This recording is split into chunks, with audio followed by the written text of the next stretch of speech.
staggeringly hearing you talk. You're saying exactly the same as I've come across.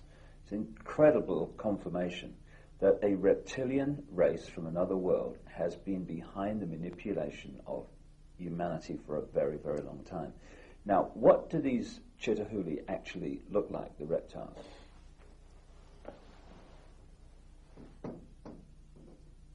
I'm not a good artist, sir. You're better than me, that's for sure. But this is how we believe the Chitahuli look like. They were created in this. You see, sir, you white people say that there are alien beings on this earth. No, you are wrong. The earth in which we live has produced 24 different races during its long existence. Please, sir, this is how a Chitahuli looks like. It stands about 11 feet high. It is a very slender being which seems not to have a bone structure. Its fingers have no joints. They are more as if the bones in here were flexible. Some of the Chitahuri have got 3 claws with a thumb. Some have got 6 claws with a thumb. And some of the Chitahuris have got horns on their heads. And what surprises me is this. Some film producers,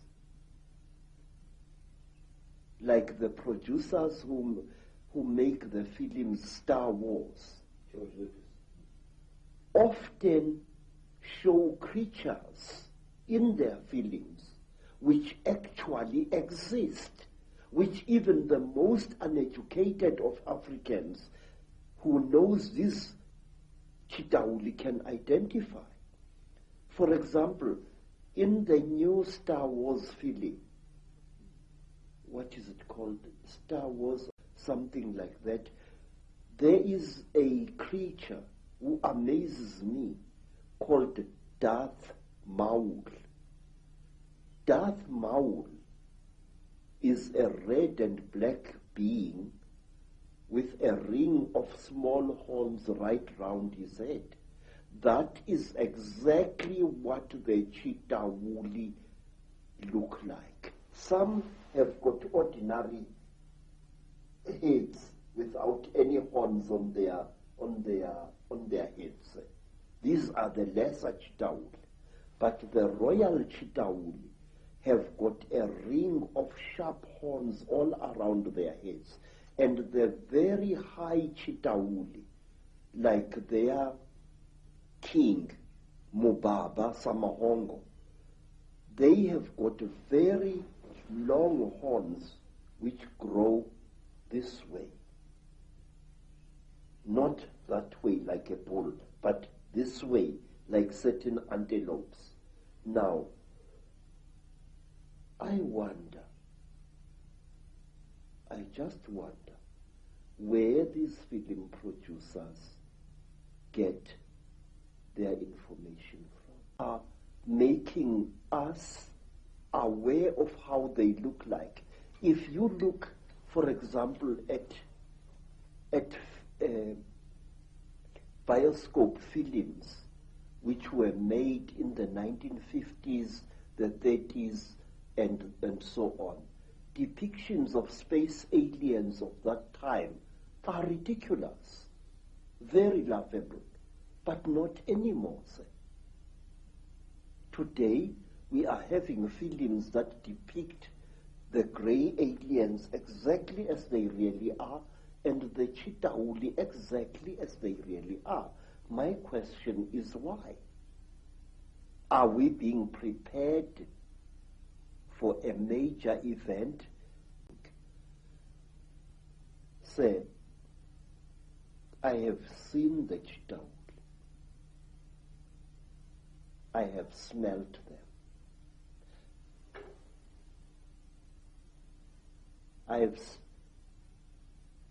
I've had personal experience of these.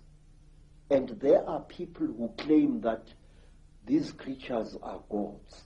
There are people who claim that these creatures are experimenting on us.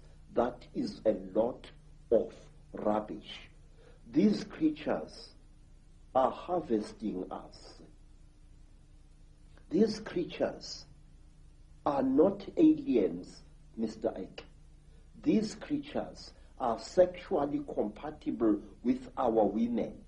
And what does that tell you? It tells you that they came from here. They are part of us. And this makes them all the more dangerous. They know us very, very, very well. They know the great weaknesses of our minds, just as they know the great strengths of our minds. They operate in what I call the gray area of human existence, that side of our lives which we don't want to acknowledge the existence of. They create, African tradition says that the Chitauli, where they engaged God himself in a terrible war, and God defeated them, the real God, Nkulunkulu, the creator. God defeated them, and he closed their mouths so that they are unable to talk or to eat food anymore. But we are told, say, that the Chitauli fatten on the energy that we human beings give them. They make us to fight each other. And when the whole land is drowning in death and fear and terror, when hundreds and hundreds of people are angry and afraid, the Chitauli get fat because they eat that what we call the dark power, which is brought about when human beings destroy the planet on which they live. They feed off human emotion. Yes, sir. Very, very intense human emotion. We are told, for example, that if you see a Chitauri walking through the bush or just standing there and looking at you, and you are accompanied by your wife or your girlfriend, you must immediately make love to that girlfriend and release as much emotion as possible, and the Chitauri will be pleased and will walk away from you and not harm you. And another thing, sir, we are told that the Chitauri eat energy which is generated when hundreds of human minds or one human mind starts thinking at certain levels. We are told that the Chitauri want us to think at certain levels. Certain wavelengths. Yes, sir. And they reward us with long life. May I ask you, sir, have you ever thought, as a thinking person, why is it that in the great universities of this world you find professors who think at certain levels and who live unnaturally long lives? Albert Einstein, Raymond Dart, Robert Broom, all these professors live a long, long time. And my Aunt Mine, the last Sanusi in South Africa other than myself, is as active as a young girl, and yet she's close to her 99th year of life. My stepmother, Rose, she has lost nearly all her children, and she is still alive. Extreme longevity is the reward with which the Chitauri reward you if you think at certain wavelengths. The description of your abduction clearly is describing what has become known as the Greys, what I think is also known by some as the ant people, the grey figures with the big black eyes. How do you think they connect in with the openly reptilian? And do you think that the black covers of the eyes are covering some kind of reptilian truth? Say, the so-called grey aliens are actually the lackeys and the servants of the Chitauri.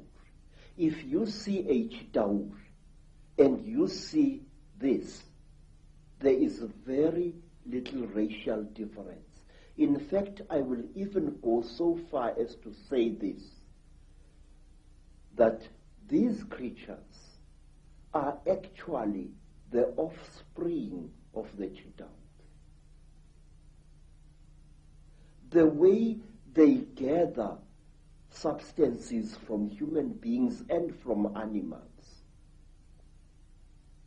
the way they are the forerunners of the Chitauri in any place.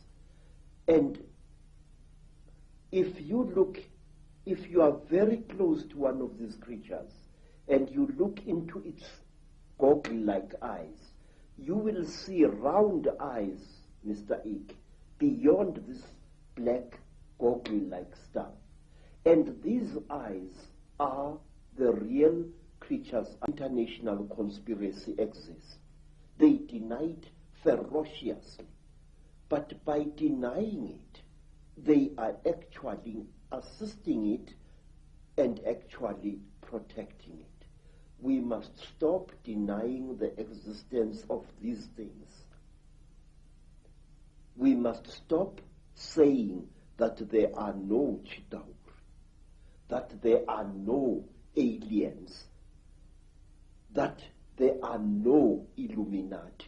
There are.